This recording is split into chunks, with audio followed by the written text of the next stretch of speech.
gloire à Dieu tout le monde. Gloire à Dieu, peuple de Dieu en France. Et d'abord, je vais commencer par apporter nos salutations de la part de notre pasteur, des salutations personnelles de Pasteur Graham, notre pasteur ici, et des salutations également de toutes nos églises francophones qui vous saluent du Québec, de Montréal, Québec. Et c'est un honneur et un privilège pour nous que de vous apporter la parole du Seigneur aujourd'hui. Et je voulais remercier principalement le pasteur Novaki pour l'invitation et le privilège de le faire. Et mes salutations également au comité national de l'Église pentecôtiste unie en France. Et mes salutations à toutes nos églises, nos pasteurs. Nous sommes ensemble œuvrant dans la grande moisson du Seigneur et nous savons que nous sommes appelés au royaume pour un temps comme celui-ci. Et salutations à tous. Alléluia. Avant d'aller dans la parole du Seigneur aujourd'hui, jour de la Pentecôte, on va prier puis on va introduire ce que le Seigneur a mis à cœur de partager avec vous aujourd'hui. Prions tous ensemble, Seigneur, nous te rendons grâce encore une fois, Papa, pour ton amour, ta bonté, ta fidélité. Seigneur, nous te remercions pour le privilège que nous avons, Papa, de nous tenir devant ton peuple et tous ensemble dans ta présence. Nous réalisons, Père, le prix payé pour que nous puissions avoir accès à cette présence. Et nous réalisons également combien nous sommes inadéquats, Seigneur. C'est pourquoi nous plaidons pour ton aide, Seigneur. Nous prions que tu nous aides tous ensemble, moi, afin que je puisse donner cette parole sans crainte, ni faveur, ni hésitation. Et nous tous ensemble, Seigneur, afin que nous puissions la recevoir et lui permettre de germer en nous, qu'elle puisse produire de fruits dignes de repentance, de fruits qui nous conduisent jusque dans la vie éternelle. Au nom de Jésus, nous te prions avec action de grâce dans le cœur. Nous disons tous au nom de Jésus. Alléluia. Pouvons-nous battre nos mains pour le Seigneur? Alléluia. Alors que vous vous asseyez, si vous étiez debout. Alléluia. Aujourd'hui, jour de Pentecôte, nous allons un peu parler de la Pentecôte ou des Pentecôtes. Et excusez, l'exode d'Égypte a eu lieu à la Pâque au premier mois de Nissan. Et le peuple est sorti d'Égypte après avoir traversé la mer Rouge et avoir été conduit par la colonne de feu et la colonne de nuée au jour. Ils sont arrivés au mont Sinaï 3 mois après leur sortie. Et c'est là, au mont Sinaï, que Dieu a donné à Moïse les 10 commandements, le plan du tabernacle et toutes les autres lois qui sont relatives au sacerdoce et au sacrifice. Et si nous regardons dans l'histoire, les Juifs, pas seulement dans l'histoire, même dans le présent, les Juifs appellent ce jour le jour de la naissance du judaïsme. C'était le jour anniversaire pour le judaïsme. Les Juifs considèrent que le judaïsme a pris naissance à la Pentecôte. Et après leur arrivée en terre promise, la Pentecôte était un jour qui marquait la récolte de blé et c'était un grand moment de réjouissance pour le peuple juif. Mais si nous regardons un peu plus en arrière, c'est à la Pentecôte que le Seigneur se référait lorsqu'il a donné à Moïse ce message pour Pharaon. Dans Exode chapitre 5, le premier verset, et Moïse et Aaron se rendirent ensuite auprès de Pharaon et lui dirent « Ainsi parle l'Éternel, le Dieu d'Israël, laisse aller mon peuple pour qu'il célèbre au désert une fête à mon honneur. » Cette fête à être célébrée dans le désert par le peuple juif était au fait la fête de la Pentecôte. Et c'est à la Pentecôte que la nation d'Israël a été établie comme étant une église ou une assemblée dans le désert. Actes chapitre 7, verset 38 nous dit « C'est lui qui, lors de l'assemblée au désert, étant avec l'ange qui lui parlait sur la montagne de Sinaï, et avec son père, avec nos pères plutôt, reçut des oracles vivants pour nous les donner. » Dans le livre des Actes, on se réfère exactement au mont Sinaï, aux événements du mont Sinaï comme étant le jour de la naissance de cette assemblée ou de cette église qui était dans le désert. L'église de l'Ancien Testament est née à la Pentecôte. La religion juive ou le judaïsme est né le jour de la Pentecôte. Mais laissez-moi vous dire que l'église du Nouveau Testament, elle aussi est née le jour de la Pentecôte. Dieu a toujours un schéma dans lequel il fonctionne. Si la première église où le judaïsme est né le jour de la Pentecôte, nous pouvons aussi remarquer que dans la parole de Dieu, cette deuxième église, cette église que nous sommes, est née le jour de la Pentecôte. C'est ce que nous sommes en train de célébrer aujourd'hui. On dit de nous que nous sommes pentecôtistes. Certains disent nous sommes apostoliques, d'autres disent nous sommes pentecôtistes. Ben, nous sommes les deux. Doctrinalement, nous sommes apostoliques parce que nous sommes fondés sur la doctrine des apôtres. Mais sur le plan expérientiel, nous sommes pentecôtistes parce que nous avons expérimenté l'expérience de la Pentecôte. Nous sommes nés selon l'expérience de la Pentecôte. Maintenant, retournons un peu en arrière et regardons ce qui s'est passé à la Pentecôte dans le désert, au mont Sinaï. Après que le peuple juif soit sorti de l'Égypte, soit sorti de la servitude du péché et qui se sont rendus jusqu'à cette montagne, la Bible nous dit dans Exode 19, le premier verset, que le 3e mois après leur sortie du pays d'Égypte, les enfants d'Israël arrivèrent ce jour-là au désert de Sinaï. Étant partis de Réphidim, ils arrivèrent au désert de Sinaï et ils campèrent là, dans le désert. Israël campa là, vis-à-vis de la montagne. Et Moïse monta vers Dieu. Et l'Éternel l'appela du haut de la montagne en disant, « Tu parleras ainsi à la maison de Jacob et tu diras aux enfants d'Israël. » Dieu avait des ordres spécifiques pour Moïse. Il les a fait sortir d'Égypte, le conduisant jusqu'au mont Sinaï. Et là, il commence à lui donner des ordres spécifiques. Écoutez ceci au verset 4 du 19e chapitre. « Vous avez vu ce que j'ai fait à l'Égypte et comment je vous ai porté sur des ailes d'aigle et amené vers moi. » Alléluia. Dieu leur dit, je vous ai littéralement sorti d'Égypte. Je vous ai transporté sur mes ailes pour vous conduire à moi. Laisse-moi te dire ceci. Tu vas constater cela encore et encore et encore dans la parole de Dieu. Dieu vient toujours nous chercher là où nous sommes. Au verset 5, il dit, « Maintenant, si vous écoutez ma voix et si vous gardez mon alliance, vous m'appartiendrez entre tout le peuple, car toute la terre est à moi. » Remarquez le verset 6, il dit, « Vous serez pour moi un royaume de sacrificateurs et une nation sainte. » Voilà les paroles que tu diras aux enfants d'Israël. Dieu les a sortis d'Égypte pour faire d'eux un royaume de serviteurs. Dieu avait comme plan pour Israël que tout Israélite soit à son service, non seulement une portion du peuple, mais il voulait tout le peuple. L'appel de Dieu était clair, l'appel était très clair de la part de l'Éternel. Mais Israël a réagi différemment. C'était un moment triste à constater dans la vie d'Israël. C'était triste de voir leur réaction. Ils se sont préparés, bien sûr. On va passer par-dessus les préparatifs. Moïse leur a demandé de se sanctifier, de s'apprêter pour ce grand jour. Israël était prêt et ce jour-là était un jour comme aucun autre. Alléluia.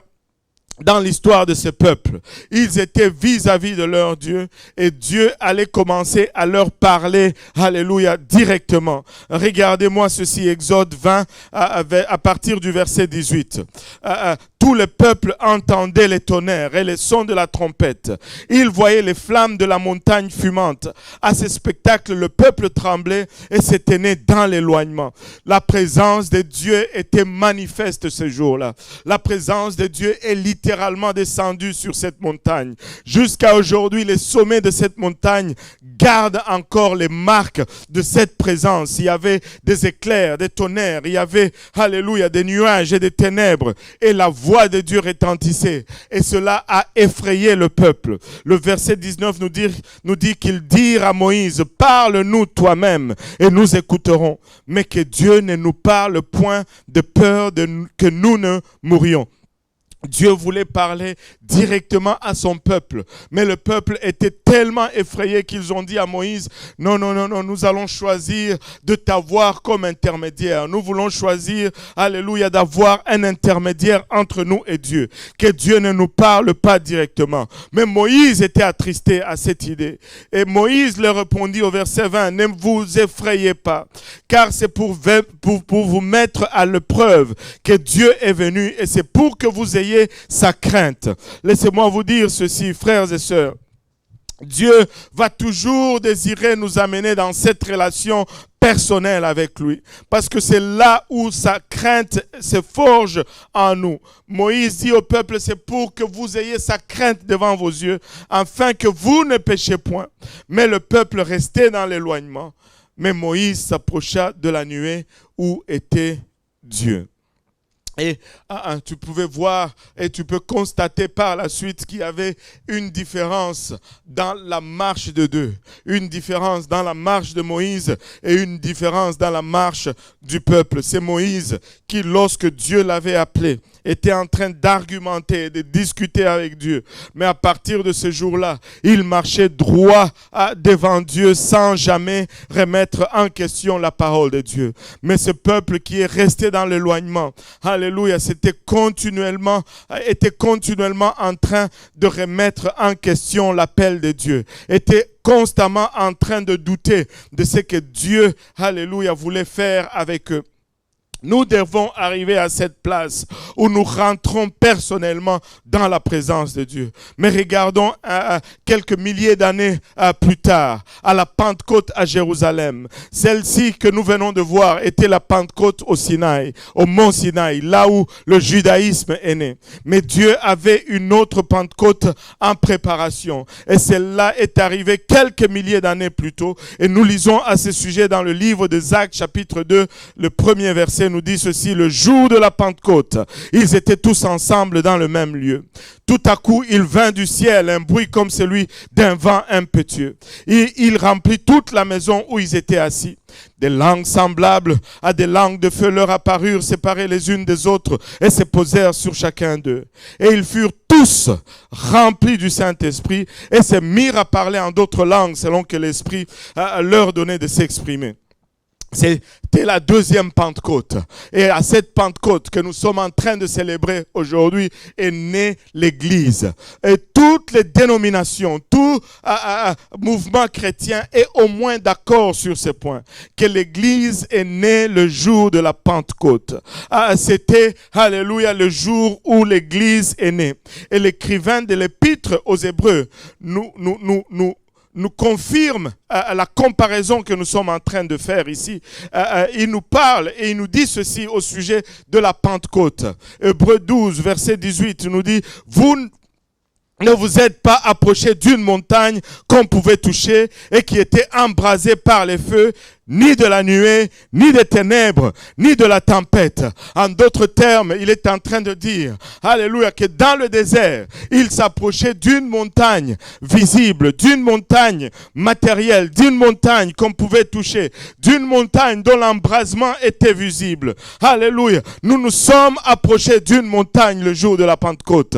Mais ce n'était pas, alléluia, Sinaï, mais c'était plutôt Sion. Alléluia. Au verset 19, il nous dit, ni du retentissement de la trompette, ni du bruit des paroles, tels que ceux qui l'entendirent demandèrent qu'il ne leur en fût adressé aucune de plus.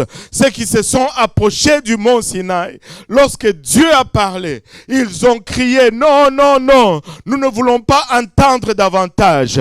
Alléluia. Mais nous ne nous approchons pas de Sinaï, nous nous approchons du mont Sion. Nous sommes différents. Cette deuxième Pentecôte est différente de la première. Laissez-moi toujours vous dire ceci, qu'il y a un schéma qui se répète encore et encore et encore dans la parole de Dieu. Le second est toujours meilleur que le premier. La première alliance était la deuxième alliance, je vais dire, est meilleure que la deuxième et la première. Le deuxième Adam est meilleur que le premier. Et cette deuxième Pentecôte est de loin meilleure que la première. Ils ont eu la première Pentecôte à Sinaï, mais notre deuxième Pentecôte est à Sion. La première Pentecôte était en Arabie. Alléluia. Mais la deuxième Pentecôte est dans Jérusalem. Laissez-moi vous dire, peuple de Dieu.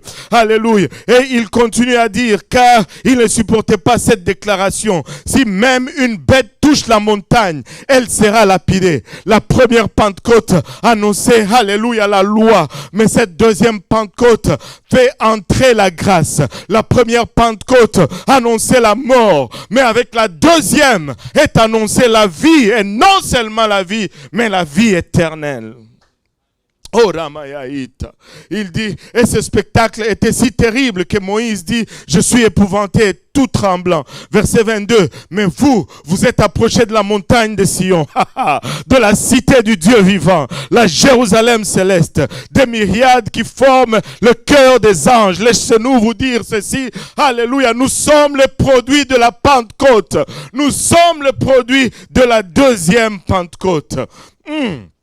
Alléluia. Je vais sauter quelques versets ici. Au verset 28, il nous dit, alléluia. C'est pourquoi, recevant un royaume inébranlable, montrons notre reconnaissance en rendant à Dieu un culte qui lui soit agréable. Alléluia. Nous sommes héritiers d'un royaume inébranlable. Laissez-moi vous dire ceci. Tout ce que Dieu a créé peut être secoué. La terre sera secouée. La terre a été secouée. Les nations seront secouées. Les cieux seront secoués. Mais l'Église reste solide. L'Église est établie sur le rocher. L'Église est inébranlable. L'Église est née le jour de la Pentecôte. Et les portes de l'enfer ne prévaudront point contre elle. Alléluia. Dieu nous donne une autre opportunité ici. À la première Pentecôte, il voulait faire d'eux un sacerdoce. Mais laissez-moi vous dire, à cette deuxième Pentecôte, il veut faire de nous également un sacerdoce. 1 Pierre 2,9 nous dit, vous au contraire, vous êtes une race élue, un sacerdoce royal, une nation sainte, un peuple acquis, afin que vous annonciez les vertus de celui qui vous a appelé des ténèbres à son admirable lumière. Ils étaient sortis d'Égypte, mais nous sommes sortis des ténèbres. Alléluia. Alléluia. Nous sommes le produit, alléluia, de la Pentecôte. Mais pas la première, mais la deuxième. Alléluia. Pas l'ombre, mais la substance. Notre alliance est meilleure. Notre Pentecôte est meilleure. Notre, alléluia, sacerdoce est meilleur. Alléluia. Laissez-moi faire une comparaison rapide ici. Lors de la première Pentecôte, elle devait être célébrée 50 jours après l'agitation de la gerbe des prémices. On prenait cette première récolte et on l'agitait à gauche et à droite. Mais notre Pentecôte, la deuxième Pentecôte, est célébrée 50 jours après la résurrection de Christ. Après la résurrection de Christ. La première Pentecôte, c'était sur le mont Sinaï, en Arabie. Alléluia. Mais la deuxième Pentecôte, à Jérusalem, un lieu choisi par Dieu, sur le mont Sion. Alléluia. Lors de la première Pentecôte, il y avait des tonnerres et des éclairs. Alléluia. Il y avait des nuages et il y avait du feu. Dieu parlait du ciel avec une voix forte. Et ça produit une crainte, un tremblement dans les gens. Mais dans le au cours du deuxième Pentecôte, de la deuxième Pentecôte, il y avait un vent puissant, il y avait un vent impétueux. Alléluia. Il y a eu aussi de langues semblables à des langues de feu. Dieu a parlé à travers son Église. Il a parlé en d'autres langues. Ce n'était pas une voix forte, mais c'était des langues étrangères. Et cela n'a pas produit la crainte, mais ça a produit une conviction dans le cœur des gens. La première Pentecôte nous a donné la loi. La deuxième Pentecôte nous a donné la grâce. La première Pentecôte nous a donné une administration de la condamnation. La loi condamne, mais alléluia, la deuxième Pentecôte nous donne la justification. Alléluia. La première Pentecôte a produit la mort. La deuxième Pentecôte a produit la vie. Lors de la première Pentecôte, alléluia, ils étaient en bas de la montagne, en train d'entendre le retour de Moïse. Lors de la deuxième Pentecôte, ils étaient dans une chambre haute, en train d'attendre la venue du Saint-Esprit. Laissez-moi vous dire, nous avons une meilleure Pentecôte. Wouh! Lors de la première Pentecôte, cette attente a produit l'adoration d'un veau d'or. Alléluia. Mais à la deuxième Pentecôte, il y avait l'adoration du seul et unique vrai Dieu qui est Jésus-Christ. Alléluia. La première Pentecôte a produit la condamnation. 3000 personnes ont été tuées lors de la première Pentecôte. Mais la deuxième Pentecôte, 3000 personnes ont reçu le Saint-Esprit et ils ont reçu la vie éternelle. Laissez-moi vous dire ceci, nous avons une meilleure Pentecôte. Nous confessons la vie. Alléluia. Nous sommes des agents de réconciliation. Nous sommes des agents de la deuxième Pentecôte et nous prêchons la vie et la vie éternelle. Alléluia. La première Pentecôte a produit 10 commandements, mais la deuxième Pentecôte, 2 seulement. Alléluia. La première Pentecôte, ces 10 commandements étaient écrits sur des tables de pierre. Mais c'est à la deuxième Pentecôte, alléluia, cette loi ou ces commandements étaient écrits sur nos cœurs de chair. Regardez-moi ceci. À la première Pentecôte, il y avait un seul peuple réunis au bas de cette montagne. Mais lors de la deuxième Pentecôte, la Bible nous dit, alléluia, au verset 5 de Actes chapitre 2, « Or, il y avait en ce jour à Jérusalem des Juifs, hommes pieux de toutes les nations qui sont sous le ciel. » Toutes les nations étaient réunies. Alléluia. C'est quoi le message là-dedans? Laissez-moi vous dire ceci. À un moment, Dieu était tourné vers Israël. Mais alléluia, lorsque le Seigneur Jésus-Christ met les pieds sur terre, Jean le regarde dans Jean 1, 29.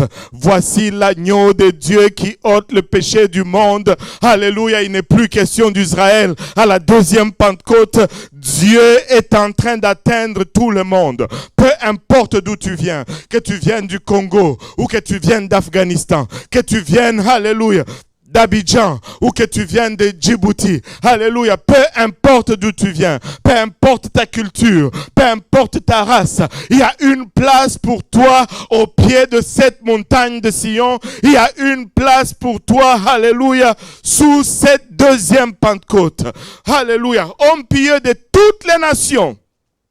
Toutes les nations étaient réunies à Jérusalem. Alléluia. Lisons un peu. Le verset 6 de Actes chapitre 2 nous dit, au bruit qui eut lieu, la multitude accourut et elle fut confondue parce que chacun les entendait parler dans sa propre langue. Ils étaient tous dans l'étonnement. Alléluia.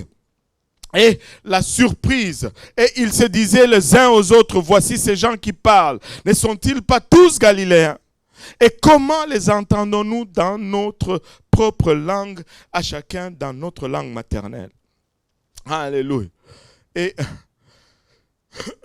je vais partager un petit témoignage ici. Pour longtemps, j'étais sous l'impression que ces gens parlaient ces diverses langues.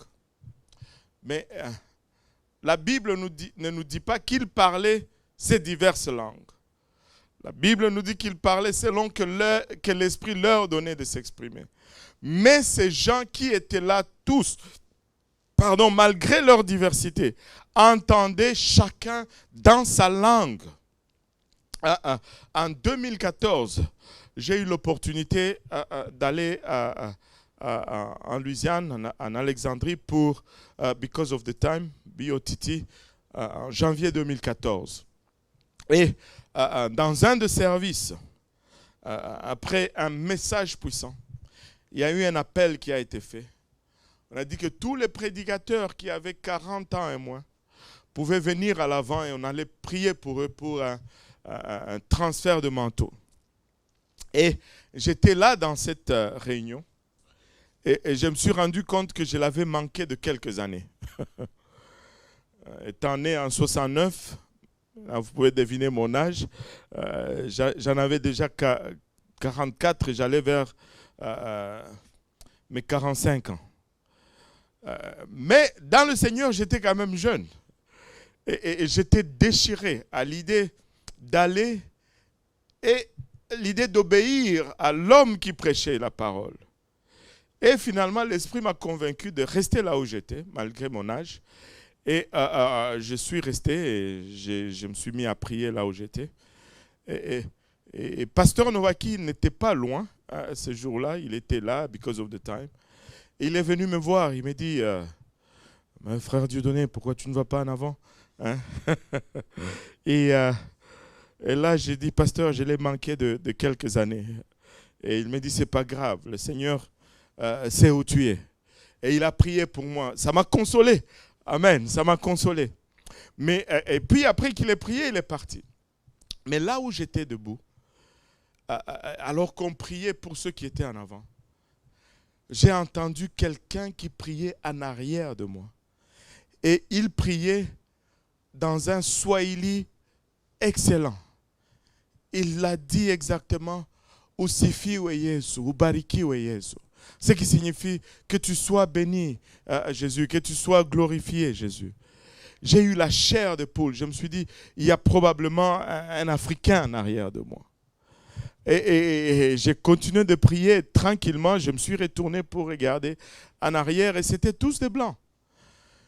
Et je me suis dit, bon, peut-être qu'il a été missionnaire en Afrique. Et après qu'on ait prié, je me suis retourné, j'ai serré la main. Je lui ai dit que, en tout cas, je vous ai entendu prier en Swahili. Avez-vous déjà été en Afrique? Il m'a dit, vous m'avez entendu prier en soi quoi? Il n'avait aucune idée de ce qu'il disait. Mais le Seigneur m'a permis de comprendre. Il parlait probablement en langue. Mais moi, j'ai compris tout ce qu'il disait.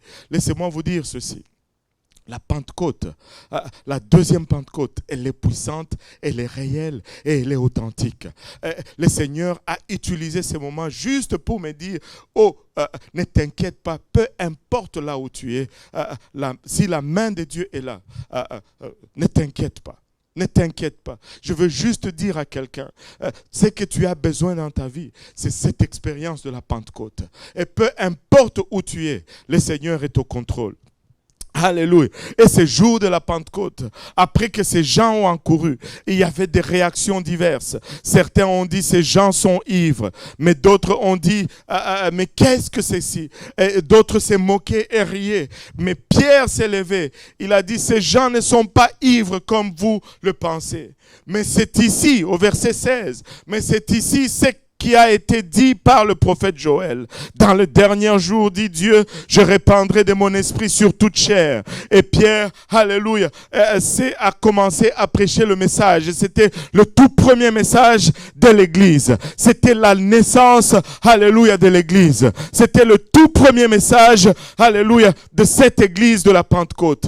Et qu'est-ce qu'il a prêché? Il n'a pas prêché ceci ou cela. Il a prêché Jésus-Christ qui est venu, Jésus-Christ qui a été condamné injustement, qui est mort à la croix, qui a été enseveli et le troisième jour, il est ressuscité selon les Écritures. De quoi est-ce que Pierre a parlé? Pierre a parlé tout simplement de l'Évangile. L'Évangile, selon 1 Corinthiens 15, c'est la mort, l'ensevelissement et la résurrection de Jésus-Christ. Et ce message de l'Évangile a causé une réaction dans la foule qui était là. Écoutez-moi, peuple de Dieu. Écoutez-moi, France. Dieu nous a donné l'ordre d'aller et de prêcher l'évangile. Si nous prêchons l'évangile, nous allons générer une réaction dans les gens qui nous écoutent. Prêche l'évangile, jeune homme. Prêche l'évangile, jeune fille. Partout où tu vas, prêche l'évangile. Nous n'avons pas un autre message que le message de ce Dieu qui est venu et qui a pris notre place. Il est mort pour toi, il a été enseveli pour toi et 3 jours plus tard, il est ressuscité pour toi. Et c'est ça le message de l'évangile. C'est le message que nous prêchons. C'est le message le plus puissant qui puisse être prêché. C'est le message, alléluia, qui a été prêché le jour de cette deuxième Pentecôte. L'évangile est puissant. Il n'y a rien de plus puissant que l'évangile de Jésus-Christ. Cet évangile transforme les vies. Cet évangile, alléluia, altère, alléluia, l'éternité des gens. Les gens qui étaient en route vers une éternité destructive se trouvent d'un coup en route vers une vie éternelle paisible suite à cet évangile. Et au message de Pierre, les gens ont réagi. Ils ont posé la question en Acte 2:37. Après avoir entendu ces discours, ils eurent le cœur vivement touché. Ils dirent à Pierre et aux autres apôtres, hommes, frères, que ferons-nous? Écoutez, lorsque les gens entendent le message de Jésus-Christ, ces messages de l'évangile, ils sont toujours amenés à une place où ils doivent faire quelque chose. Hommes, frères, que ferons-nous? Et la réponse de Pierre était claire. Et cette réponse retentit encore aujourd'hui, 2000 ans plus tard. Alléluia. C'était le message que Pierre a donné le jour de la Pentecôte. Et c'est le message que je redonne encore aujourd'hui. Pierre leur dit, repentez-vous et que chacun de vous soit baptisé au nom de Jésus-Christ pour le pardon de vos péchés. Et vous recevrez le don du Saint-Esprit. Car la promesse est pour vous, pour vos enfants et pour tous ceux qui sont au loin, en aussi grand nombre que le Seigneur notre Dieu les appellera. Peu importe d'où ils viennent, peu importe, alléluia, leur nationalité. Nous n'avons que ce même message et c'est le message de la Pentecôte. C'est l'évangile de Jésus-Christ. Repentez-vous et que chacun de vous soit baptisé au nom de Jésus-Christ pour le pardon de vos péchés et vous recevrez le don du Saint-Esprit. Vous allez recevoir le don du Saint-Esprit.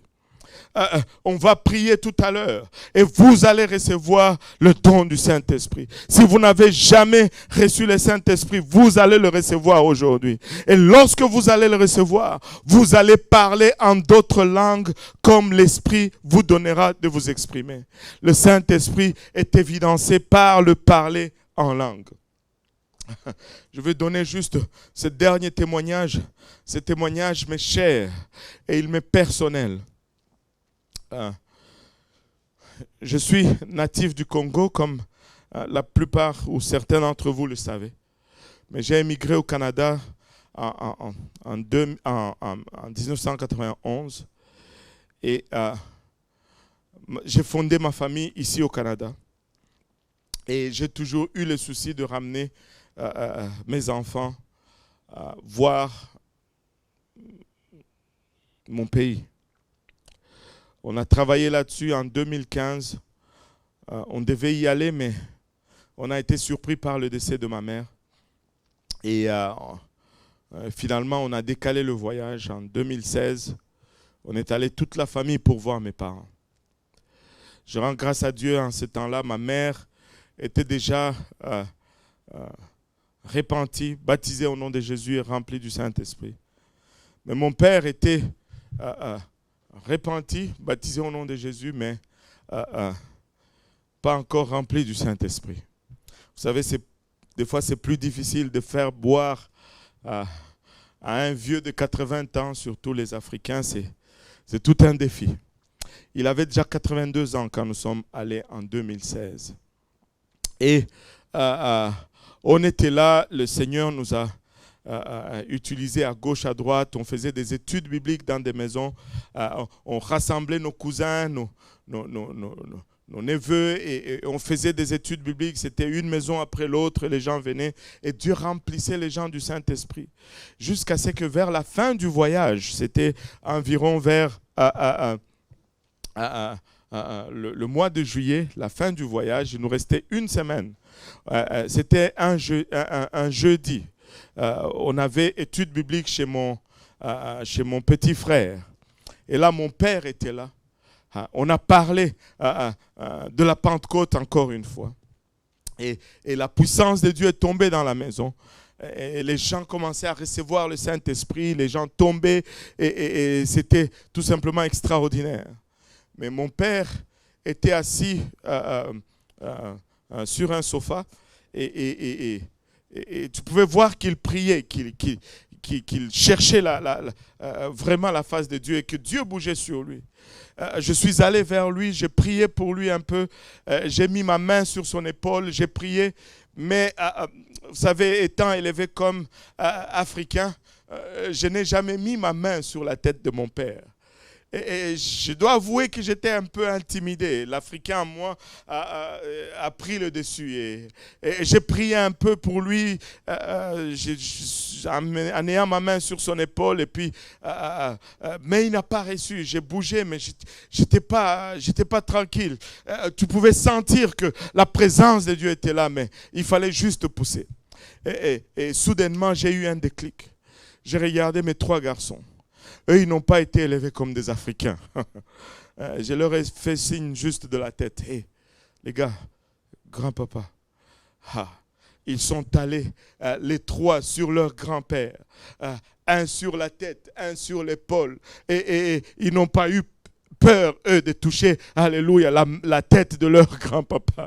Alléluia. Et ils ont prié pour lui. Et tout à coup, tu pouvais voir ces vieux messieurs de 80 quelques années commencer à secouer. Et tout à coup, tu pouvais voir ses lèvres aller. Et il s'est mis à parler en d'autres langues, comme l'Esprit lui donnait de s'exprimer. Mon père a été rempli du Saint-Esprit à plus de 80 ans d'âge. Laissez-moi vous dire, la deuxième Pentecôte est puissante et tu peux expérimenter ta Pentecôte aujourd'hui. Vous savez, ça aurait pu juste finir là. Alléluia. Mais ce n'était pas encore fini. On devait retourner, je crois, le dimanche. Non, on devait retourner le jeudi, le mardi qui suivait. Et dimanche, on devait avoir un service. Mais le samedi matin, mon père m'appelle parce que je m'étais déplacé dans une autre partie de la ville. Mon père m'appelle et il me dit, j'ai eu un rêve que je voulais partager avec toi. Et je lui dis, papa, je ne pense pas que je vais avoir l'opportunité de retourner ce soir. Mais demain matin, je viens pour prêcher à l'église. Plutôt le dimanche matin, je viens prêcher. C'est ça, demain matin, je viens pour prêcher à l'église. Et il a eu ses rêves de la nuit de vendredi à samedi. Et il me le racontait le samedi. Il dit, je viens pour prêcher à l'église, je lui dis. Et après le service, on va aller manger. Et après, tu vas me raconter le rêve. Ah, pas de problème. Mais le dimanche matin, on s'est levé. On s'est préparé pour aller à l'église lorsque le téléphone sonne. Et malheureusement, la voix de ma petite sœur à l'autre bout du fil nous dit que papa ne se réveille pas. On l'a pris, on l'a précipité à l'hôpital juste pour constater son décès. Et il n'était plus de ce monde. Et c'était très attristant. Et une chose pesait lourd sur mon cœur. Je me disais constamment, ce rêve, je ne saurais jamais qu'est-ce qu'il a rêvé. Pourquoi est-ce que je n'ai pas juste resté, je ne suis pas juste resté au téléphone, écoutez, pourquoi. Et on a fait les préparatifs ce jour-là. Et on est finalement allé à la maison pour se décider un peu de la planification des événements. Et quand ma petite sœur est venue me voir et elle me dit ceci, elle me dit, pasteur, papa m'a raconté un rêve, je pense que tu aimerais entendre ce rêve. J'ai dit, raconte, petite sœur. Et elle commence à me raconter, elle me dit ceci, que papa a eu un rêve la nuit de vendredi à samedi. Et elle dit que dans le rêve, il était question qu'il aille dans une réunion. Il est arrivé à la place de cette réunion, il est rentré dans la salle Et lorsqu'il est rentré dans la salle où devait se tenir la réunion, les gens l'ont accueilli, il a regardé en arrière et il a vu son corps à l'extérieur, à terre, comme s'il était mort. Et il a commencé à paniquer dans cette réunion. Il dit, mais que signifie tout ceci? Et là, les gens qui l'ont accueilli dans cette réunion lui diront, dans le rêve, il dit, ne t'inquiète pas.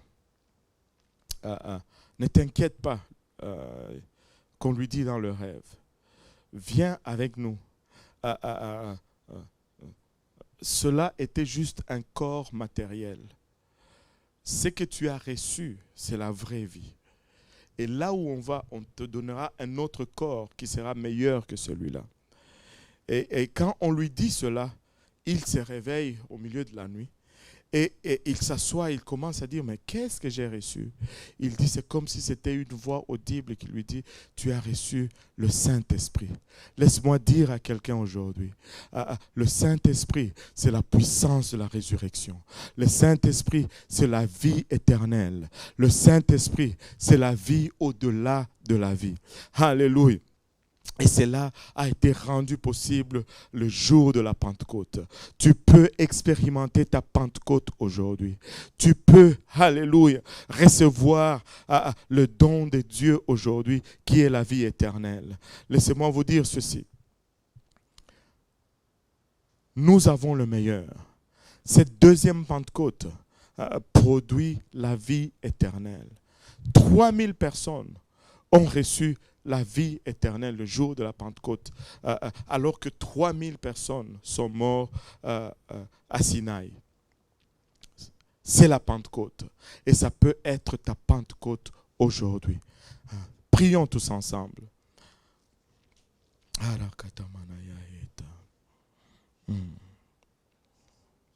Seigneur, nous te rendons grâce, Papa, pour ton amour, ta bonté et ta fidélité.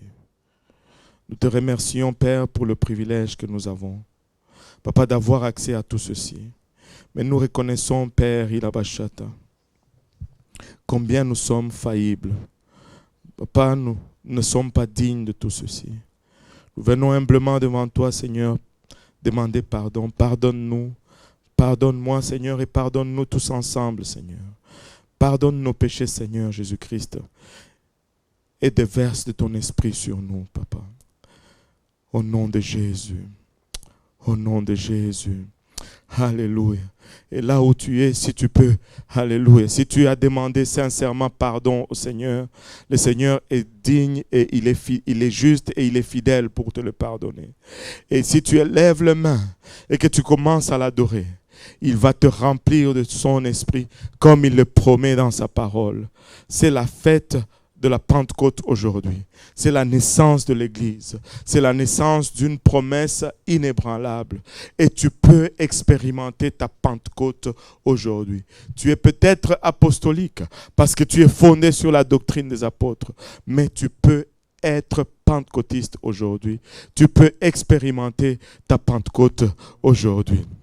Alléluia. Élevons nos voix tous ensemble et prions du temps que c'est possible. Alléluia. Essayons d'avoir accès, alléluia, à ce que Dieu a en réserve pour nous aujourd'hui.